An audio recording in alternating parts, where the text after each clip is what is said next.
In this session, we're going to move into how can we make sure that your website gets found online when people are searching for it. The fact is, your clients and prospective sort of like prospects, people looking for your products and services, are out there right now Googling for you, and unless you're coming up number one on Google, you're going to be sending your competition or sending your potential clients off to your competition. People are looking for you, so you need to be there when people are looking for you.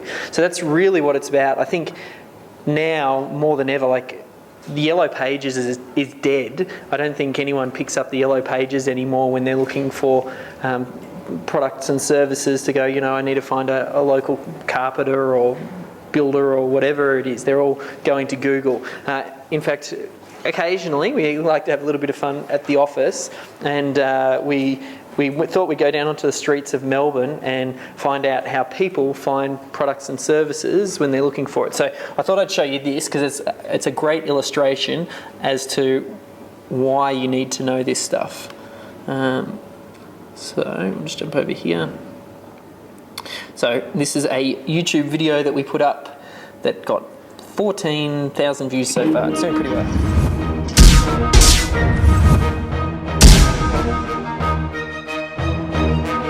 Do you still use the Yellow Pages? No. Not very often. Not at all, actually. Not at all, no. No. No. No. No. No. Very rarely. Like once a year maybe, if that. I haven't used Yellow Pages since, in the last 10 years. Never. Never. Probably never. Never use Yellow Pages. Why not? Well, because I can use the internet. I use the internet. Most of the information I have is at hand on the internet. So when you're searching for a product or a service, something like that, where do you go? Where do I go to look? Google. Google. I'm a Google man. I Google everything. Just Google the Google. Google and hit Google. I just go straight to Google. I think I've become pretty dependent on Google. So when you search for products and services, you go to Google? I did, and I literally did it about 10 seconds ago. And why specifically Google? Well, it's easy, it's quick, it's there. It's always easier to go to my laptop than it is to try and find a Yellow Pages. Google seems to answer everything that I need it to do. It actually gives you the better spread of options. It's easier. It's easier. Pretty accurate on my mind, my wavelength. So how often do you use Google? More or less every day. Every single day. Every day. Every day. 4 or 5 times a day minimum. When you do go on Google, how do you decide where to click? I usually just go for the number one pick or the top pick. Oh, usually the first one. First few options. Usually the top 5 or top 6. Not usually the sponsored links. The first and the third one. Why the first and the I third? don't know. It's always got to be on the first page for me. I never go past the first page really. Like the next page over? Oh, never. Never. Never. Have you heard of something called SEO? No. SEO? No, I wouldn't have a clue. SEO? I don't know, I have no idea. SEO? No. No, I have no idea. No. No. Perhaps I have. Would you like to take a guess what it stands for? No. Search every option. Some kind of a search engine. Search engine something or other. What does SEO stand for?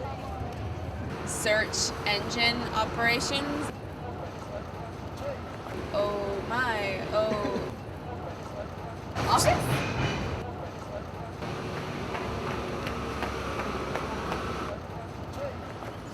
Operations? I think you've already had that one. Oh. Do you know what SEO stands Search for? engine optimization, yep. And what does search engine optimization mean? Not a clue. What was it again? What's that? What does that do? The search for all search engines. It's a new form of Googling. Is it like the search engine of search engines? And it optimizes the results. The result of what it gives you, I love. Getting there is something that you guys your age would know, not me. It means that you maximise the visibility and the findability of your own website. I think it's human nature to look at the top of the page rather than the bottom of the page, isn't it?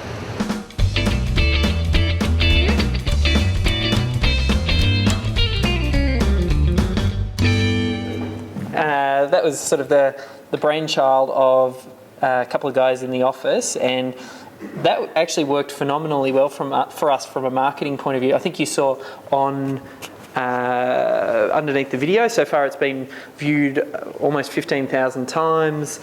We had quite a lot of businesses at one point, because we didn't have our URL in the bottom left-hand corner, who were taking the video, ripping it off YouTube and snipping the final frame and putting their business at the end from ours. We had to send a few cease and desists out through YouTube.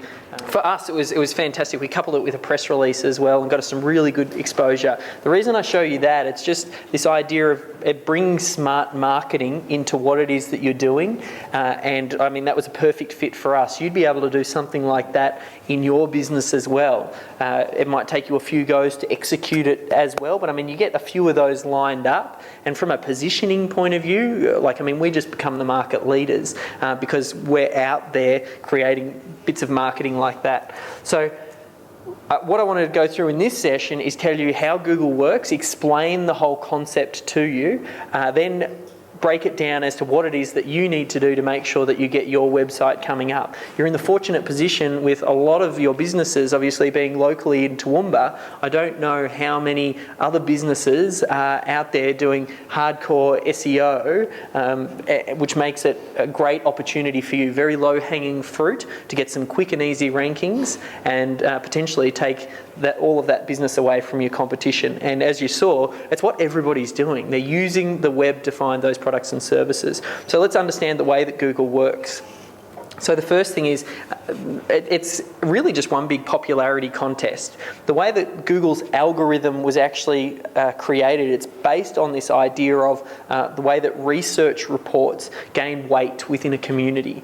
So when someone writes a research report, what gives that research report any more weight than the 500 other 1,000 reports out there? It's once people start to reference this research report in their research report.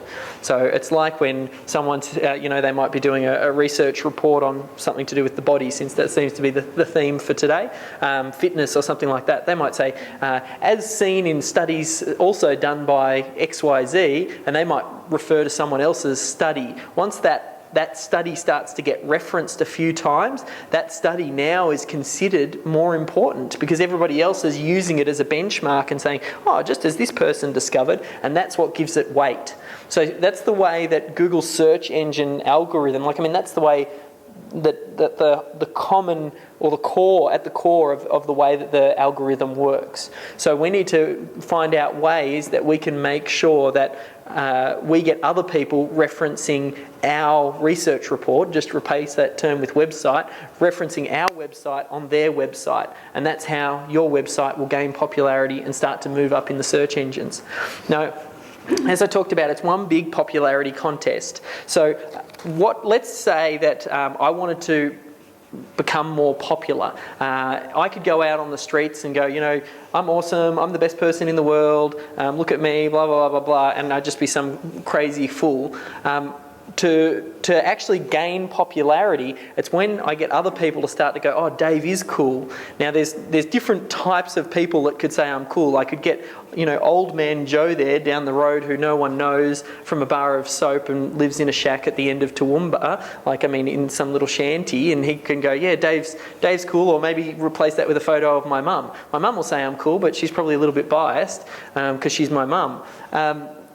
I can get lots of these people saying that I'm cool, but what is going to make me cool, let's say in the eyes of, just like in the schoolyard, in the playground, is if someone else says I'm cool that is already popular. So if you think of now someone like Brad Pitt, if Brad Pitt says that I'm cool, then his word is going to hold so much more weight than crazy old man Joe at the end of Toowoomba in that shanty little shack. What makes Brad Pitt's word worth more than old man Joe? Well, Brad Pitt has a whole lot of other people that are cool saying that he's cool. So if you imagine this is my website, bringing it back to websites, this is my website, and the aim of the game, just like those research reports, is making sure that we are getting people referencing our website on their website. So we're getting links back to our website. But all links aren't created equal. Some links are worth more than other links. And what you'll find is links like, let's say this one, if this link has other websites around it saying that, yeah, this website's important and all of them are referencing this website, now, instantaneously, this website now has more weight. In Google's eyes, it's more important. So a link from this website could be worth 10 times what a link from this website looks like. So we want to try and get a good variety of links back to our website. That's really what it comes down to, just making sure that we're getting all of these links back to our website. And I'll show you how to do that, but that's at the crux of it. SEO really doesn't need to be that complicated. And the fact is, you can rank for any keyword that you like. It just comes down to building enough backlinks and proving to Google that you should be in that number one spot. So, and making sure that you've got a good return on investment, because it's not worthwhile me trying to go after something like credit cards if I'm trying to sell a $17 ebook. It might cost me $2 or $3 million in building backlinks to try and rank number one for that position, and I might finally get that position, number one, and I could get a whole boatload of traffic, but when that traffic gets there, if I've only got them a $17 ebook to sell, then it's not going to repay me the millions of dollars I spent in backlink building. That's why you'll find certain niches are more competitive than others. You look at something like mortgages, where there's a lot of money, or credit cards or things like that. There's a lot of money, and you've got these big financial institutions who have a lot to gain from that number one position. They get number one, and then they get someone on a credit card payment. It could potentially mean thousands and thousands of dollars for them. So now, because a client is worth so much to them, they can spend a lot of money building those backlinks and getting popular because they know they're going to be able to monetize it. So really, when it comes down to link building, you just need to, and we'll talk about a little bit with keyword research and making sure that we're targeting the right keywords. We want to make sure that we're targeting the right keywords. We want to see what the competition's like. And then we want to start targeting those keywords that are going to get us the quick, easy wins first, and then over time we can go for those more competitive phrases. But that's pretty much SEO in a nutshell. At the core of it, and really this is at the core of everything when it comes to marketing online. The first thing that you need to do, and it's almost going back to what we were talking about when I was saying about first understand who your avatar is, understand who your market is, so you can, once you understand your market, then you can figure out what products to sell them. In the online space, the first step needs to be, when you understand your avatar, it all starts with keywords. You need to know what keywords you're targeting, because you want to make sure that you're going after the people that are looking to buy your products and services. We can target, as the example says there, something like camera, and we can go after the keyword camera, and we might get a whole lot of traffic on the word camera. Like it's going to be very competitive, because usually the shorter the keyword phrase, like single word and 2-word phrases, are going to be a lot more competition, because people see it and they go, oh, there's a lot more people searching for the word camera, so I want to be in front of it. But they're not necessarily as highly qualified. If I'm just searching camera, maybe I'm doing a school project, maybe I'm just doing my initial research, maybe I'm just getting started, maybe, it's very general traffic. The type of traffic that you want to start off targeting is going to be the more specific, like model number type stuff. So I've got there Sony Handycam HDR S11. So that was, one of our old cameras. I think just recent. That's that camera right there. Someone who's searching that phrase is going to be so much more qualified. Like if I'm looking for that, I'm a buyer. I'm ready to go. I know what I want. Chances are I'm looking for the best price and the best product. So you need to be targeting the right keywords.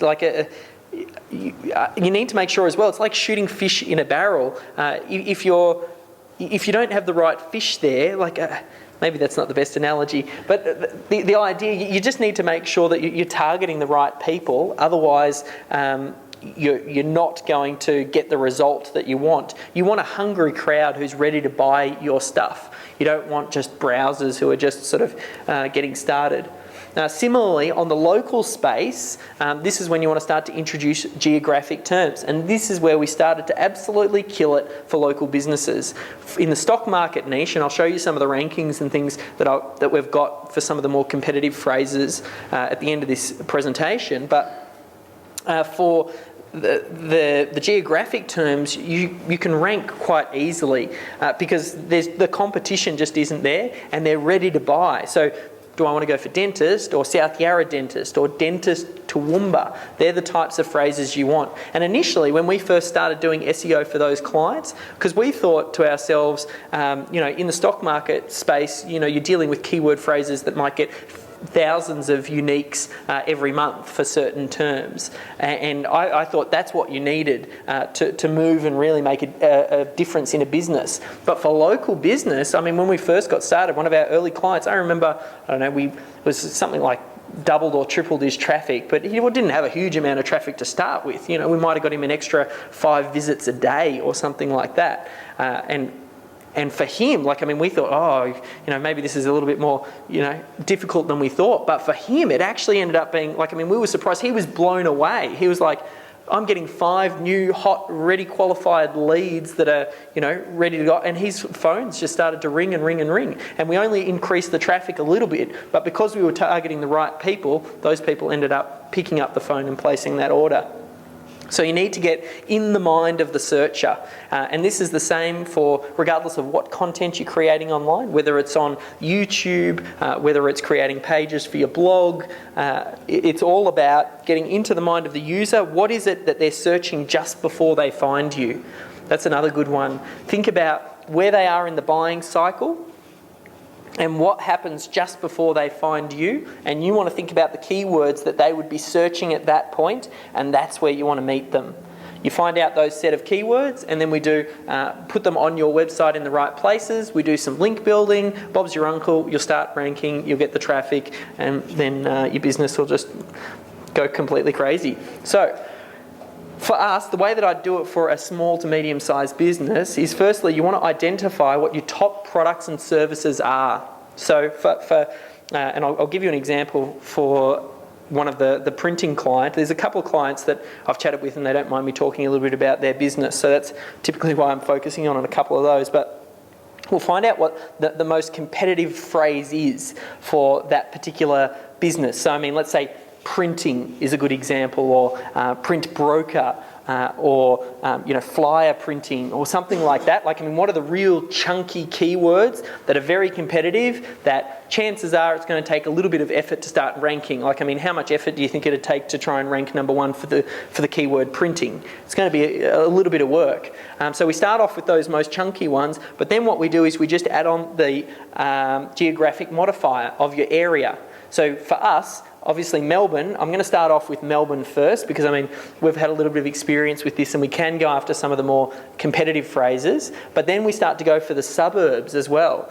So now we can go dentist Toorak, dentist South Yarra, dentist Paran, and start targeting all of those different phrases around those areas. So for you guys, you might be thinking of, you might not go to Toowoomba, potentially, depending on what your product or service is, you might target Brisbane, because there's going to be more people searching Brisbane than there is Toowoomba, or you might have a good mix of both. The real key is start off by getting those really big phrases first, and then start to add your keyword modifiers. Now, the way that you find the phrases is you head over to the Google keyword tool. You just search in Google free keyword tool, or use one called Market Samurai. Having known the guys behind Market Samurai, because they're based down in Melbourne as well, really good dudes, super, super sharp, know their stuff inside and out, and they make keyword research really, really easy. But for 95% of stuff, you don't need to make it any more difficult than it needs to be. You can just head over to Google, and I'll show you what I would do. So let's just say we'd come over to here, and let's have a look at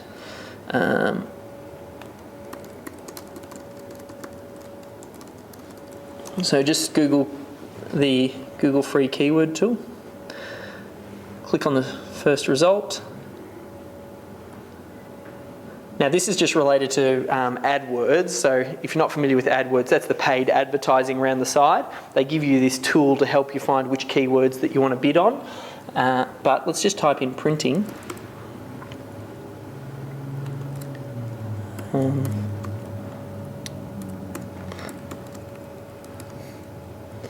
Hit search.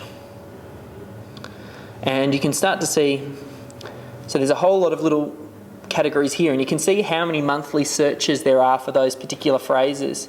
So usually what I like to do, I'll sort it by the most searched, so that way I can see the most searched, because I usually start off with the most aggressive, and then I just work my way down, and I'll say, okay, well, something like screen printing or printing press or something like that. You need to think about what the business is that you're working with, obviously. I'm not going to go after screen printing if the business doesn't target or doesn't have a product that offers screen printing.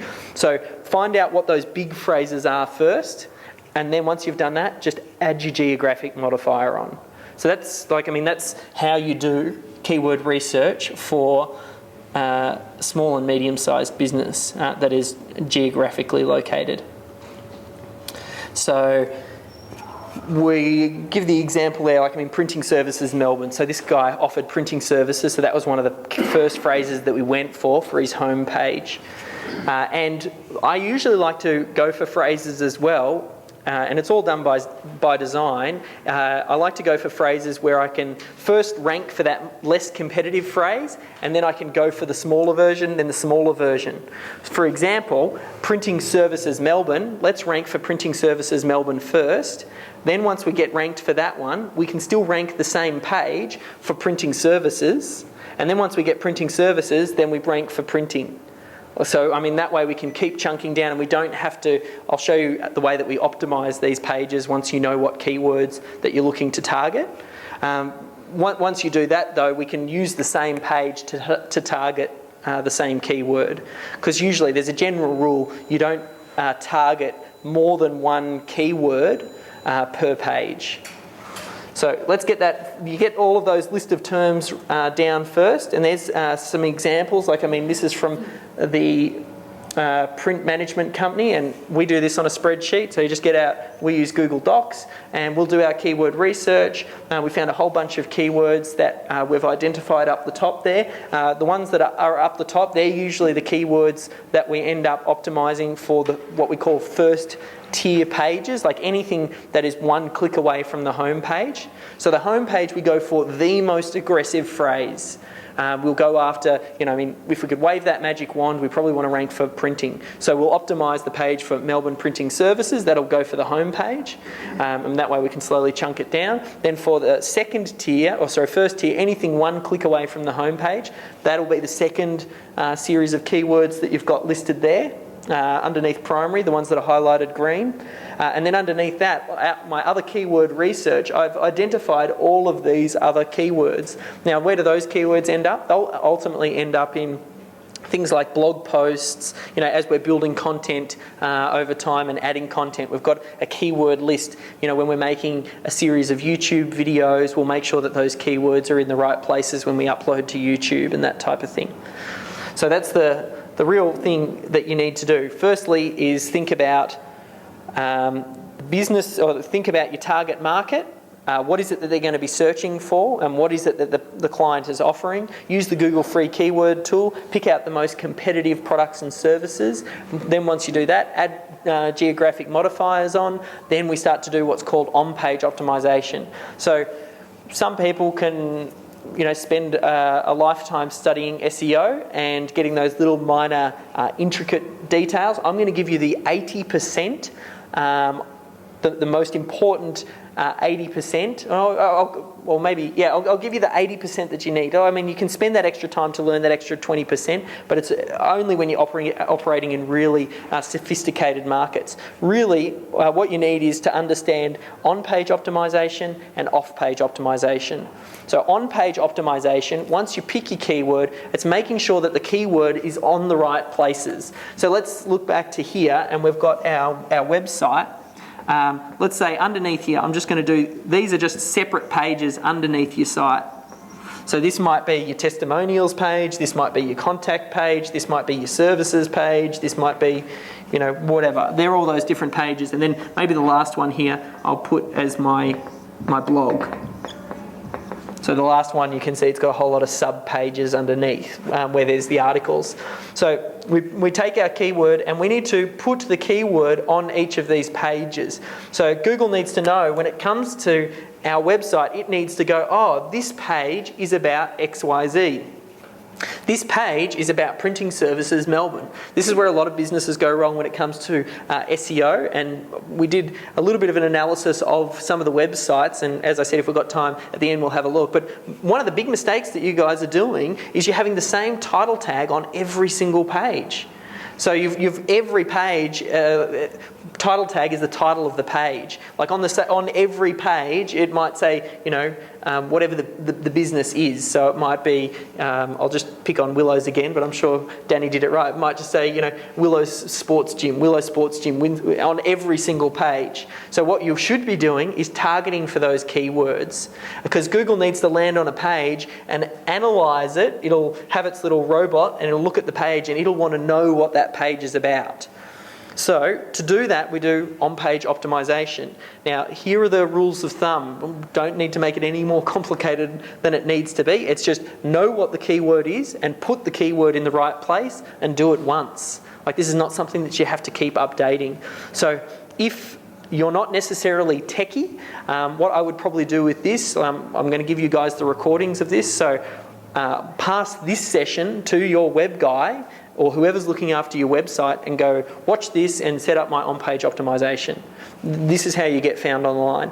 So every page should be optimized for one keyword. You don't want to go for a whole bunch of different keywords. One keyword and then usually 2 or 3 variations of that one keyword. So it might be Melbourne SEO services, and then the variation might be SEO services, and the other variation might be search engine optimization services. See how those 2 secondaries I just gave you were variations on what my real primary term is. That's what you want to do. Think of what that primary term is and then just give a couple of variations of that. Once you know that, you then need to put it in a few specific pages on your website. You put it once in the title tag, which is up the top in your browser, and I'll actually show you an example of this. You put it in a place called the meta description. In fact, I'll run through these now, and then I'll actually go show you one of the pages that we're ranking for, and I'll show you the way the optimization's done. The meta description is the description that appears in Google. So you know when you'll do a search for something and it'll have the blue underline link and then underneath is the description. You actually get to control what is in that meta description. It's called a meta description, and you just want to make sure the keyword's in there. You have it at least once in the title tag, at least once or twice in the meta description. You need to have some words on the page. Like, as much as I love video, you also need to couple it with words, because search engines can't read videos, and you want to make sure that you've got the words on the page so that the search engine knows. Then you want to put the keyword a couple of times in that content on your page. So you might put it, people get caught up in, what's the magic number of how many should I be putting in? There is no magic number. People used to talk about keyword density. I'd usually go somewhere around the 3 words for every 500. I don't really stress about it that much, as long as it's a few times on the page. Then you want to put it in an H1 tag. This is just a bit more web speak. So H1 tag, bold tag, italics, name your images. So that's just trying to put the keyword in the right places. Don't stuff it in though. Make it natural. This is another thing where people go wrong. SEO, the search engine robot isn't going to pull out of its pocket its wallet and make a purchase from you. So you need to first think usability first. It's the user who's going to make the purchase. So don't make your website all about SEO. Make your website all about the user and then fit SEO around that as best as you can. But you want to make sure that your website's selling, and don't compromise on reducing the rate at which the site is going to convert just to squeeze in the keyword again. And then where you can, put the keyword in the URL. So it might be freetradingsystems.org.com/tradingsystems.html or something like that, where the trading systems is my keyword. Some great examples, if you want to see, like I'm in that rock and roll clothing music store that I was talking about, that we still do a lot online for. It's an e-commerce store. That's the reason I gave that as an example. You can see the way good on-page optimization is done there, or also freetradingsystems.org. In fact, I'll just take a quick look at freetradingsystems.org. So let me just come to Google and we'll just type in trading systems. As you can imagine, very competitive phrase. There we are, position number 1. So I will have a look at, let's just look at the home page since we're here. I'm going to go view page source. Actually, there's a few different things that we can learn from this. The first thing, see this title here? This is why the title's important and why you want to learn copywriting. The title that you put on your page is what appears in the search engines. So I've got download your free trading system here. Think about putting your mind into the body of that avatar, and I'm searching trading systems, and first result that comes up, download your free trading system here. That talks to me, and of course I want to download my free trading systems here. I was just looking for trading systems. So you really want to get into the mind of the person. Then here, looking for free trading systems, ? Discover our process for designing profitable trading systems no matter what you like to trade. You can download our free ... And then it's got, so you can see here, the keyword trading systems is in the title tag. The keyword is in the meta description here. That's the text underneath. Trading systems, it's in there once, it's in there twice. It's over there. So that's why you need to write those meta descriptions really, like craft them well. Like, I mean, they're selling your website before someone even lands on your website. So you want to make sure that you make it as enticing for the person to want to click that link as possible. Then once they actually visit the website, and we'll just go view page source. So this is why I talked about title tag. That's just the title there. Now this is something, again, for your SEO person to have a look at, or your web designer. So you put the keyword in there. The next one I'm going to have a look at, it's called the meta.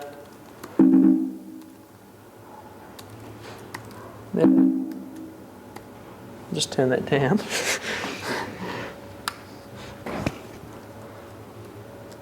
Might even just go. Yeah, there you go. It's not the one I want though. Yeah, there we go. So you got your meta description just up here, and that's that sentence that I was just talking about right there. So you want to make sure that those are done correctly. Then when you actually land on the page, it's a good idea to make sure, and I hope it's in here, trading systems or system. So you can see here, so it's mentioned in the copy. Well, it's bolded there. It's mentioned a few times throughout the page down there. So it's mentioned, there's 4 times on that page, 5 times because it's up the top there as well. So that's it. Like, I mean, it's really doesn't need to be any more difficult than that. Figure out what those keywords are, put them in the right places. I gave you the little formula there. You do it once, and then your on-page optimization is the first step. So like I said, there are 2 components. There's on-page optimization, and then there's off-page optimization. So off-page optimization is building these backlinks. So that's what off-page optimization is. It's all about how do I get links back to the website, preferably from the ones that are Brad Pitt as opposed to Old Man Joe. That said though, we want to replicate what happens in nature. Google obviously wants, what's Google's objective? Google's objective is to make sure that they serve the most relevant results to the end user. Why do they do that? They want to do that because they know if the user's happy, then the user is going to keep coming back to Google. Why is that good? Well, then Google controls the eyeballs. They've got all of these people looking at Google and they're looking at the search results, and then what do? They sell the advertising space around the outside. So Google is trying to provide the best results to the end user, and then they'll sell the advertising space around the outside. That's where 90% of Google's money comes from, is from selling that advertising space. So they want to make sure that they're giving the best user experience possible. Because if you started getting crap results from Google, then you're going to go somewhere else. And that's why, I mean, we're starting to see some changes in what's going on with the search engines. Bing's trying to, which is Microsoft-owned search engine, and particularly big, more large in the States than it is here in Australia. But they're trying to take back some of the people's searches, getting to entice them off Google over to Bing by saying that they're providing better search results. And the way that they're doing that is they're pulling data from things like Facebook and incorporating that into the results to make it more relevant to you. So that's one of the reasons that, like, I mean, Google wants to make sure that they're providing the best search result. So to do that, if it thinks that you're gaming the search engines, it's not going to want to put you up the top. It doesn't want the person who can go outsource link building to India for 20 cents a link and just build thousands and thousands of links to the website. They really don't want that, because I mean that's just someone gaming the search engine, and they don't deserve to be at the top of Google. So what we need to do is make sure, keeping that in mind, is that we replicate what happens in nature. So when we're building backlinks back to this website, to our website, we want to make sure that we're building it from a good variety of different sources. We don't want to just build it from one place. And I'll show you some of the ways to build those. And we send links back to our homepage. Now, what do these links actually look like? What am I talking about when I'm talking about building backlinks?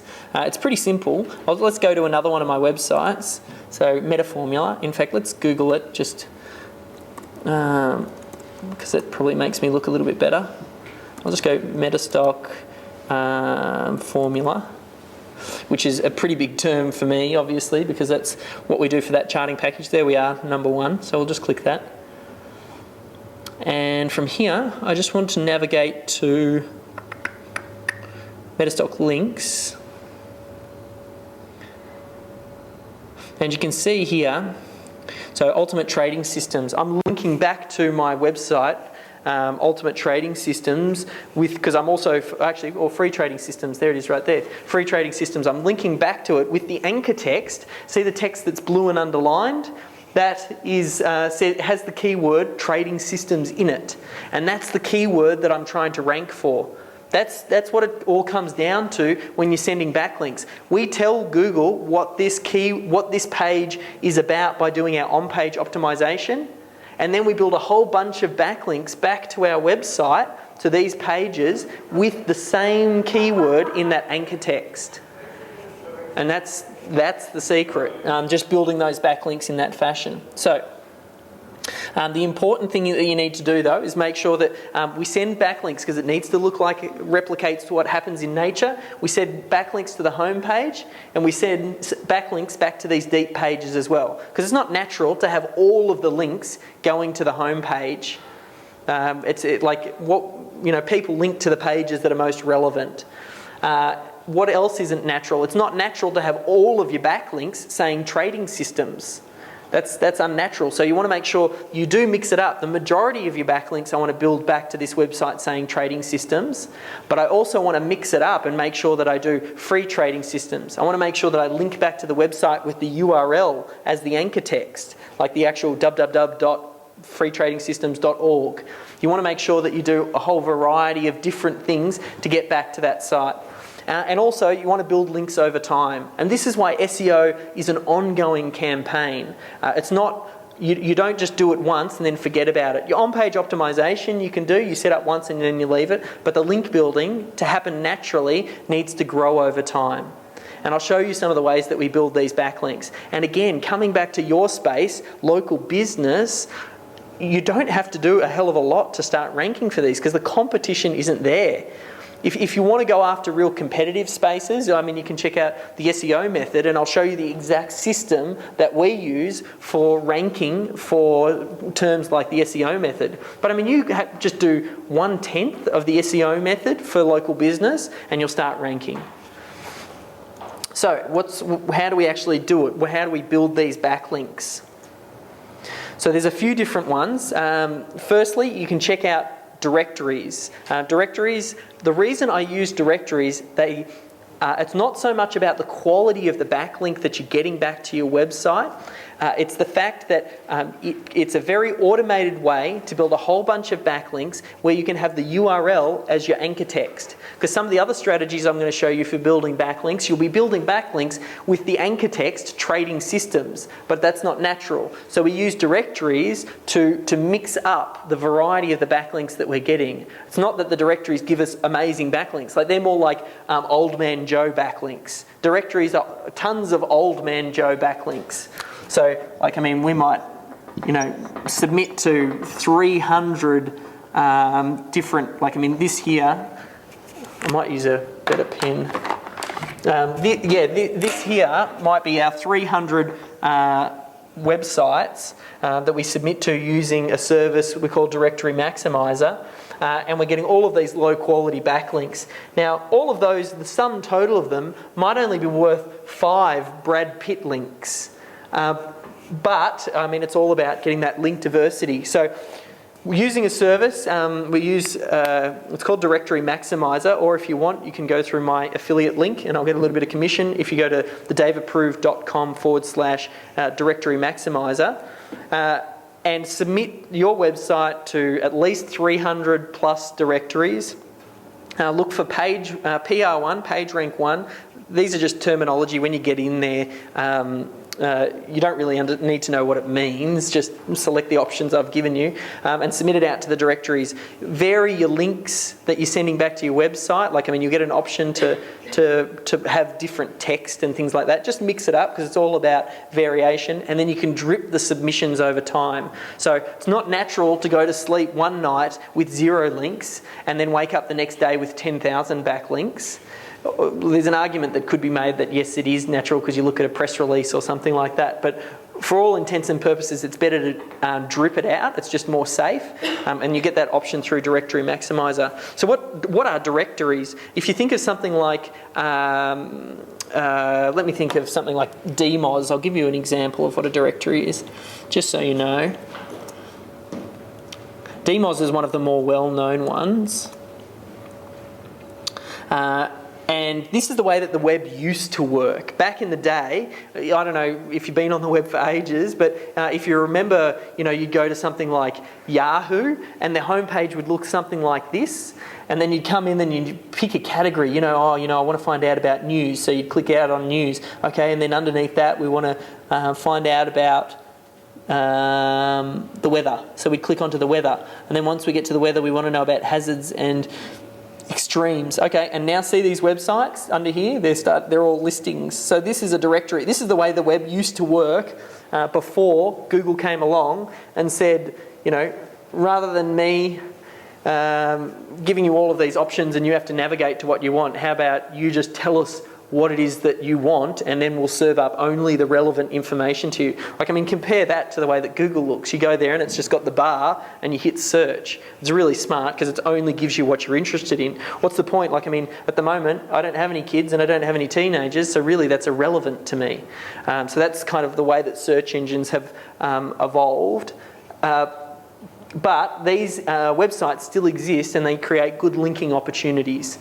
So I'm not going to go out there and hand submit my website to a whole bunch of these sites, and that's why we use that particular service. Which leads me to another little project that we've been working on, which is Dave Approved. So there's a whole bunch of different stuff out there on the internet, and sometimes it's hard to know who you should avoid and who you can trust.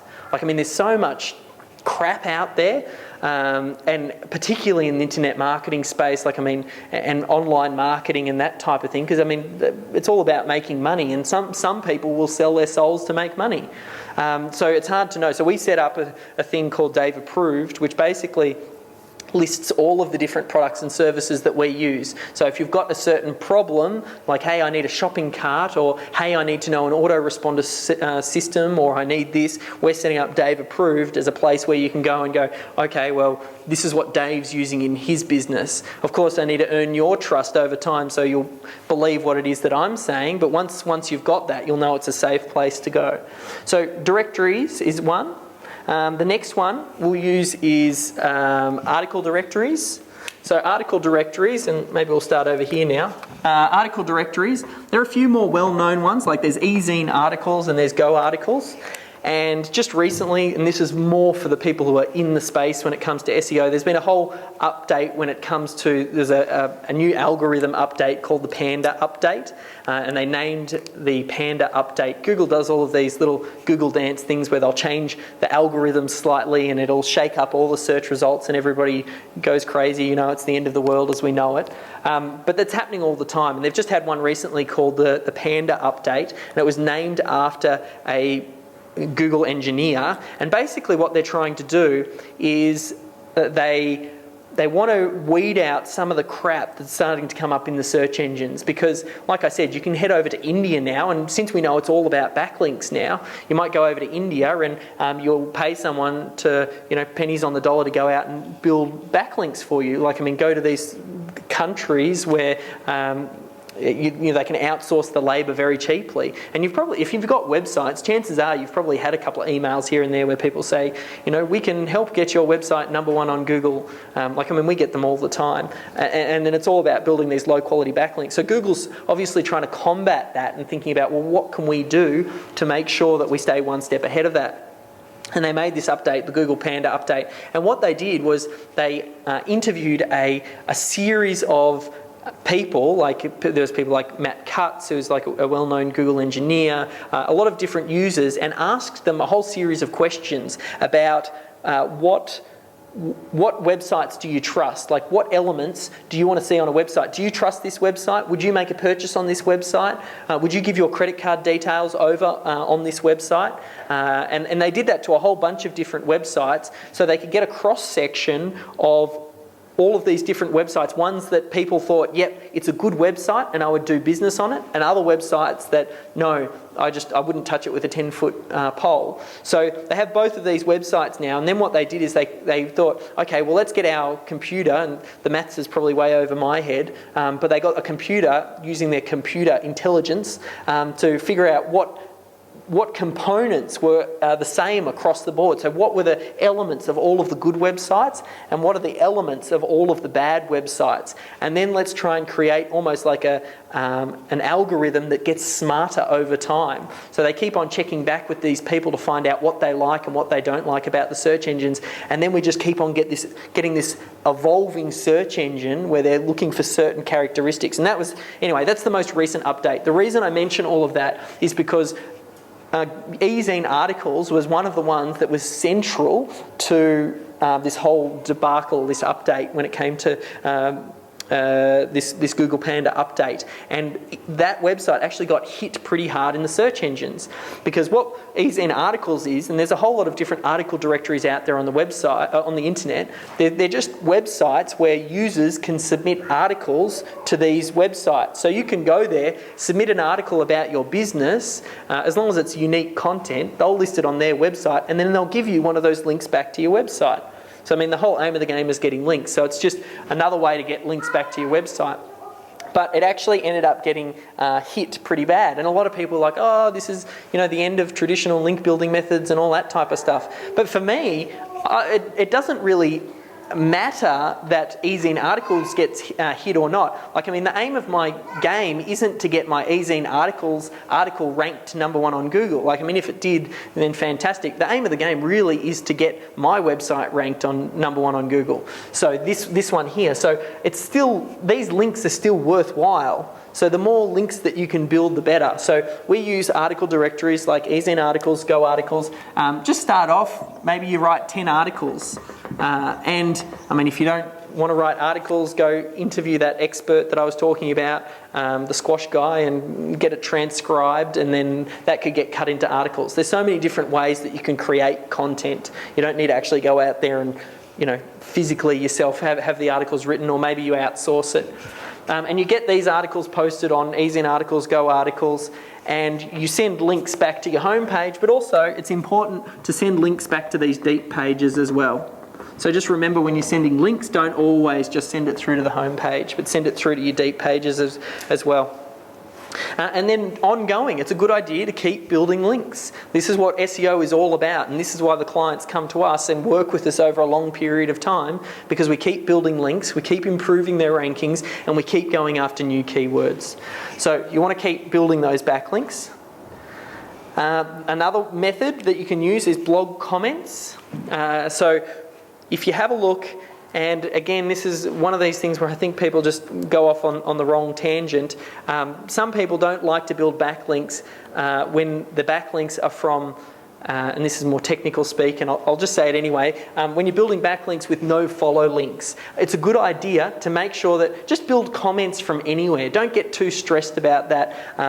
SEO Moz has done some analysis, which is a really big, well-known search engine optimization website / company, and they run a whole lot of different correlation tests to find out, what websites are ranking number one on Google, and when they reverse engineer, what are the quality of their backlinks, where are they from, and all that type of thing. One of the positive correlations is that they've got links back to their website from no follow links. So the moral of the story is you don't need to understand that, other than the fact that just building backlinks from anywhere that you can get them is always a good idea.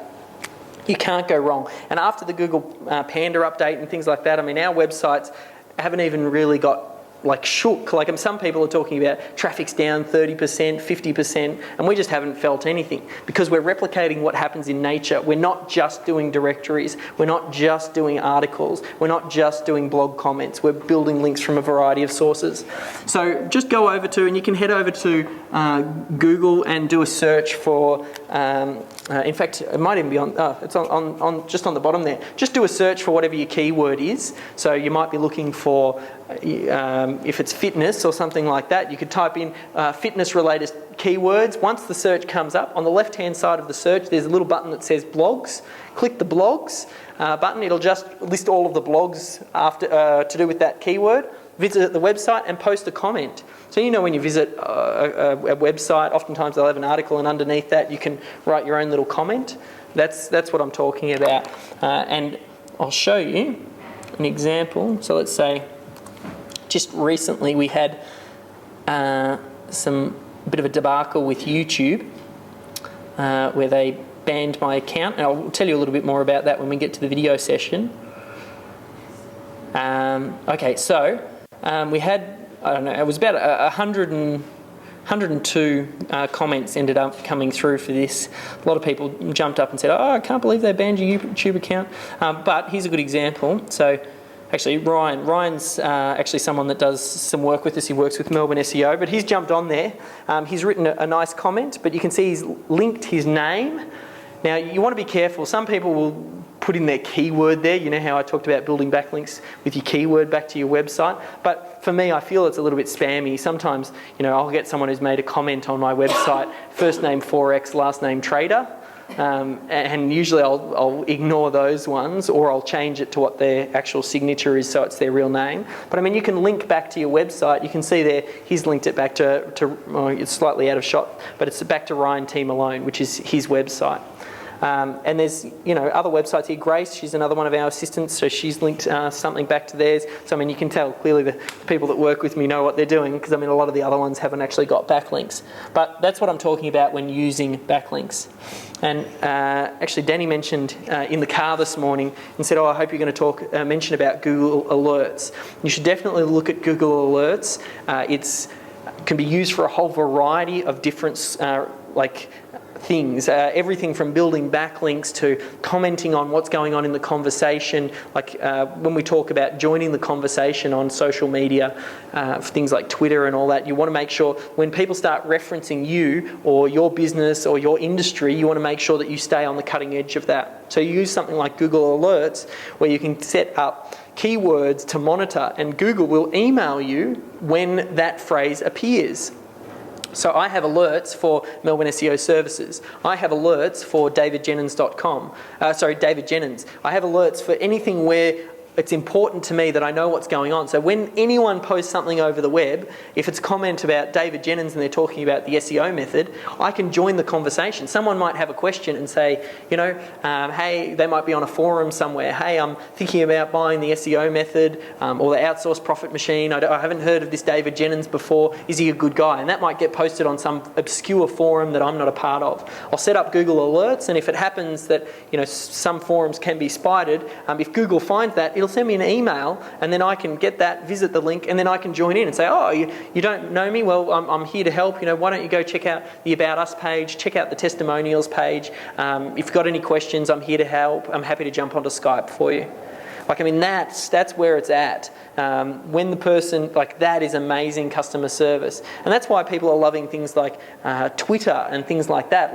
Businesses are setting up Twitter accounts where people are effectively emailing. It's like they're emailing and communicating with that business in real time and getting real quick answers. That's what people want in the society that we're in now. It's all about speed. How quick can you get back to me? How about you meet the client where they are, as opposed to old school businesses, you need to come to me. Now it's all changed on the web. Now I get to go to where you are, which is a much better place, I think, for business, because we can now meet them when they're looking for us.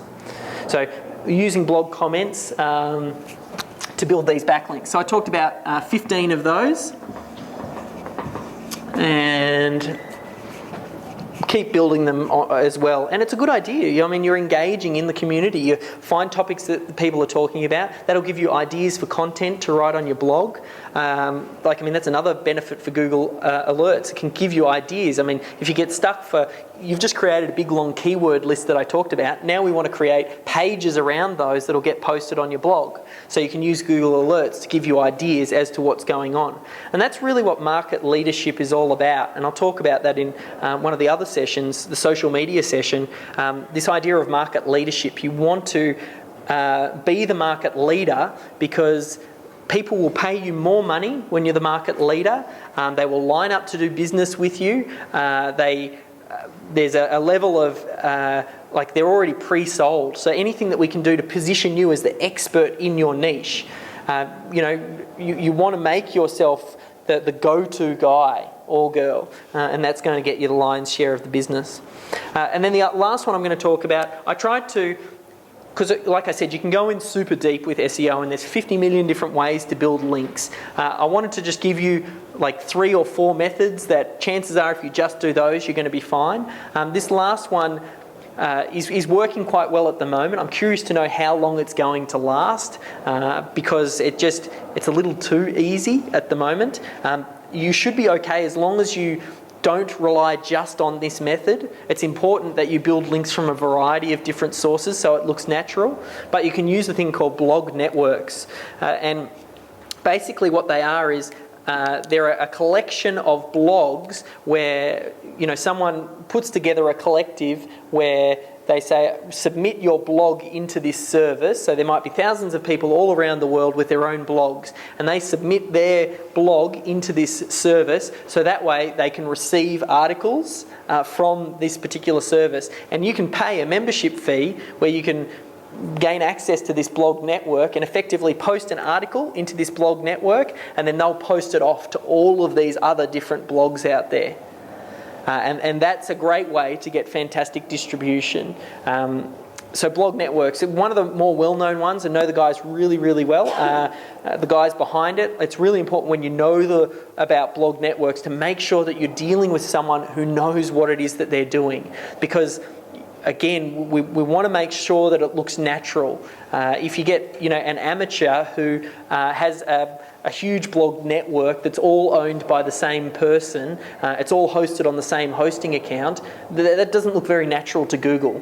It looks more natural to have all of these different user-generated blogs that everybody's different, they've got different hosting accounts, and that's why you want to make sure you have a good understanding of the people behind it. You can check out Dave Approved to find out all the ones that we use, but one of the more well-known ones, AMA, Mark and Dan, great guys, really trust and value what it is that they do. Unique Article Wizard is another one. There's a few of them, but again, you can just check out Dave Approved to see which ones that we're using at the moment. In these blog networks, you can basically send backlinks. So let's put our blog networks down here. We can send our backlinks to a whole variety of different sources. I'm going to talk about using YouTube and we can basically use these blog networks to link to YouTube videos. We'll also link to, this one was directories. This one was easy, is that right? Comments, that's right. And this one was e-zine. And then this one was blog networks. So we can use these blog networks also to build links to e-zine articles and YouTube. And what are we doing there? It's like we're building up the authority, like making these little mini Brad Pitts, because we're now starting to link to those. And it's a much better strategy to do that, because this is a little bit more grey hat, a little bit more competitive, a little bit more on the fringes. So use this to build links to, to promote your promoters. You build links to your comments, build links to your e-zine articles, and you can be much more competitive and aggressive on building backlinks using blog networks if you build it through to these deeper sources, rather than just sending the links through to your homepage. That's just sort of like a bit of a safety thing. So that's a few ways to build links. Other ways, do you know anyone? Go to clients that are getting good results with you. Go to suppliers, if you're selling products and services. If there are any charities. The reason I put charities or government organisations or things like that is you want to get those good quality backlinks. And charities and government organisations and things like that will get you the good quality backlinks. Also friends, if you've got anyone else who's got websites and things like that, get them to try and link back to you as well. With that as well, some other things like if you're getting stuck and your competition's still sort of kicking ass, even after you've done a little bit of that type of stuff, you can use something like Market Samurai, and then you can use, it's just reverse engineering what it is that they're doing. In Market Samurai, you can run a test to see where are they getting their backlinks from. So all you do is you look at what your competition's doing and go, oh, this guy is currently ranking for number one. Okay, he's ranking for number one. He's got 1,000 backlinks, and I can see he's built the backlinks from here, here, and here, and here. Okay, well, let's go to the biggest, most baddest keywords websites first and see maybe you can get a backlink from the Toowoomba local government page as well, or something like that. So try and see what they're doing, and then you can try and pick off their links that way. So that's kind of really base level what I would do, and I think if you did that, you're going to dominate, particularly in the local market. Quite simply, directories, e-zine articles, comments, and blog networks. Do a little bit of that. You might need to spend, in the initial setup, that might take you a week or something to get everything in place, and then after that you might spend a couple of hours each week just topping this up and making sure that you keep on building it and making sure that you get those links. It's important because this is how you get number one on Google, and your businesses or your clients are looking for you on Google, so you want to make sure that you're there. Now, question up the front, Darren. As you're commenting and doing all these blog networks and stuff, is it important to have people commenting back on your blog site? Like you had 100 comments on your blog. Does that mean you're more special now because of that? Yep. Good question. In the link. Yep. There you go. Nice one. Thank you. I think over time it will. At the moment, no. The aim of the game is all about getting links building in. But over time, think about it from in Google's eyes.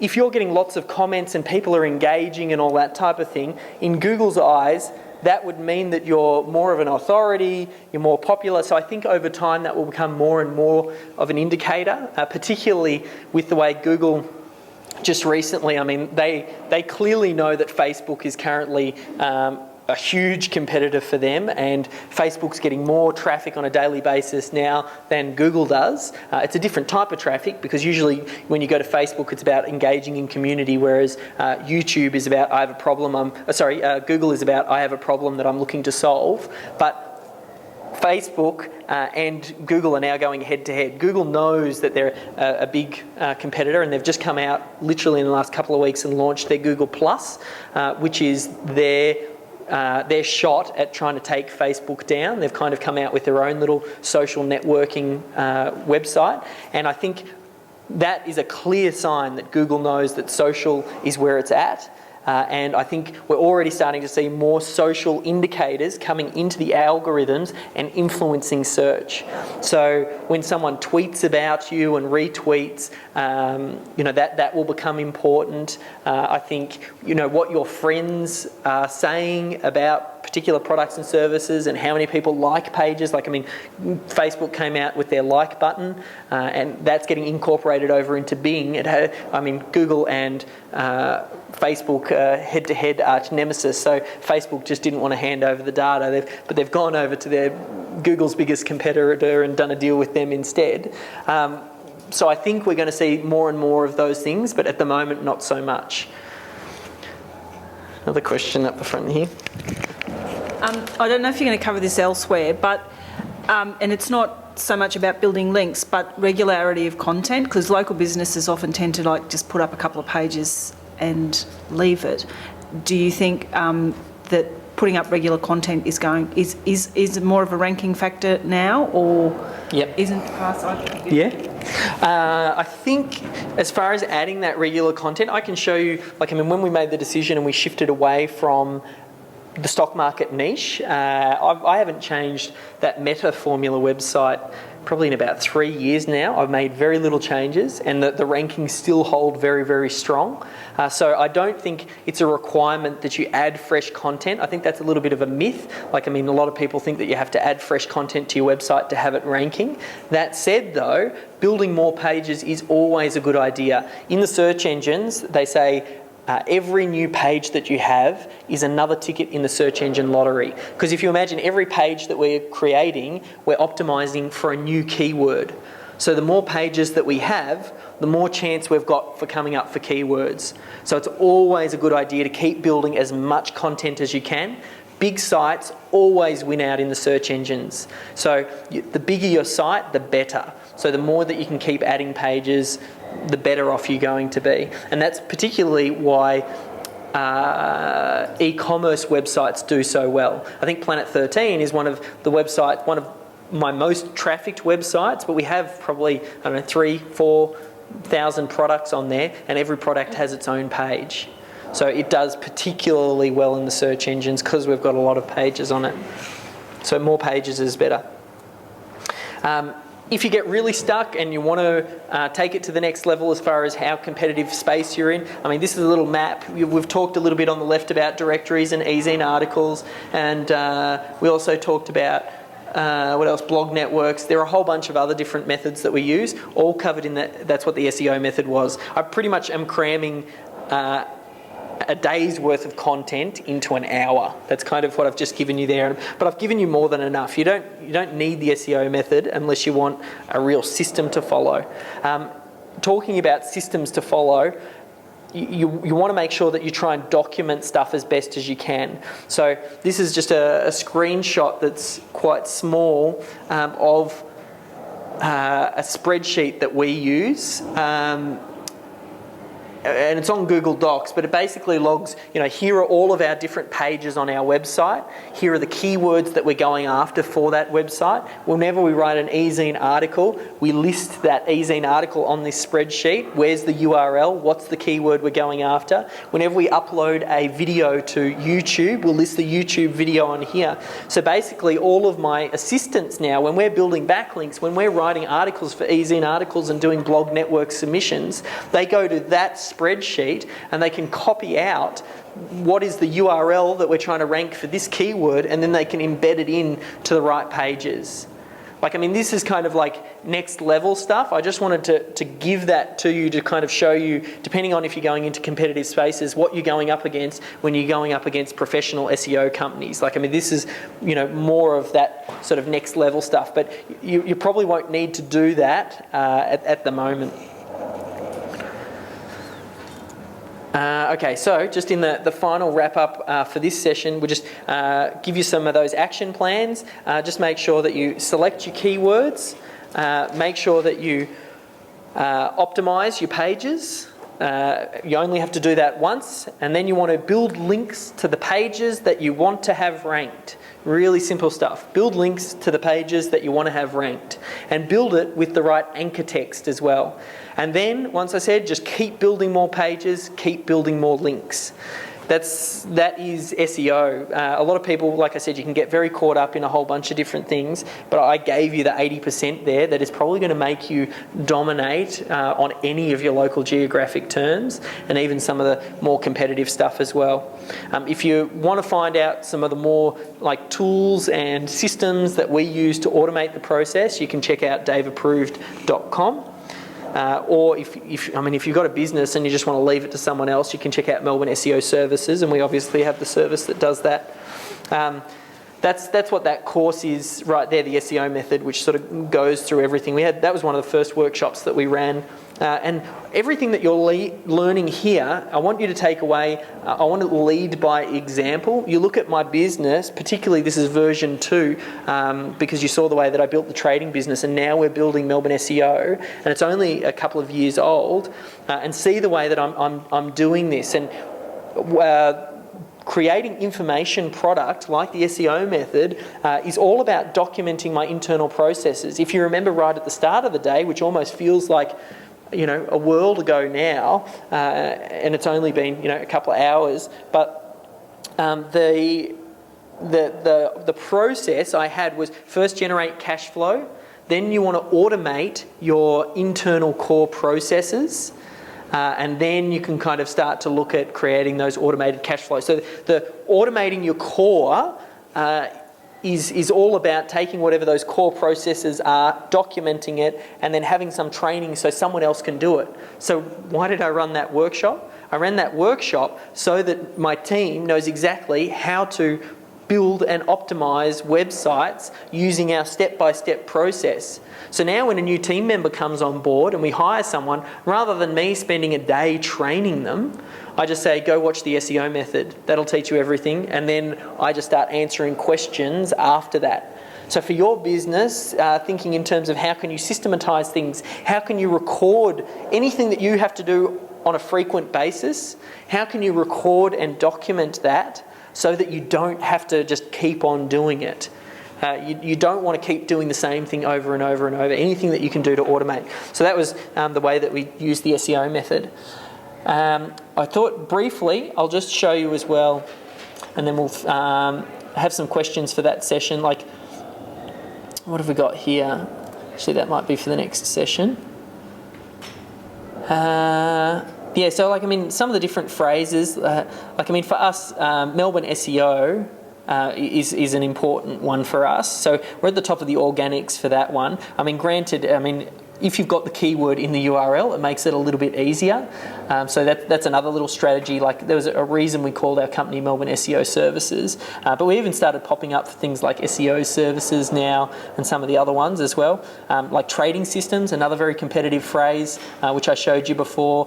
The Metastock formula one. There's, like, I mean, we've got quite a lot, and if you check out on Melbourne SEO Services, we've got quite a good number of rankings. And like I think I mentioned right at the start when I told you that story, we built out over 500 different domain names on a whole variety of different niches, and then we started testing all of these SEO strategies and ranking really obscure terms like model posing and I'm trying to think of like boxing training, and like, I mean, we've just got some really obscure terms. So we've checked it across a variety of niches, and I know this stuff works. So if you start to apply it, you should start to see very similar results. For that session, does anyone have any questions on SEO or a little bit of a crash course there? Can we play data service? this, or do we do this ourselves? Yep, so the question is, do you pay Danny to do it, or do you do it yourself? So my belief in a lot of this type of stuff is, as the business owner, I think it's a good idea that you understand it. It's kind of like going to a mechanic, and unless you know what the mechanic's doing, there's potential there that they could take advantage of you. So you want to make sure that you, not suggesting that Danny, but I mean, it's important that you know, so you know how to ask the right questions. So I'd say get that level of understanding and then look to outsource it. So typically speaking, the web developer is not, like, oftentimes a lot of Danny's in a unique situation now where he understands SEO as well. A lot of web developers don't. You'll go get a website designed by them, they'll make it look beautiful, and they believe if you build it, they will come.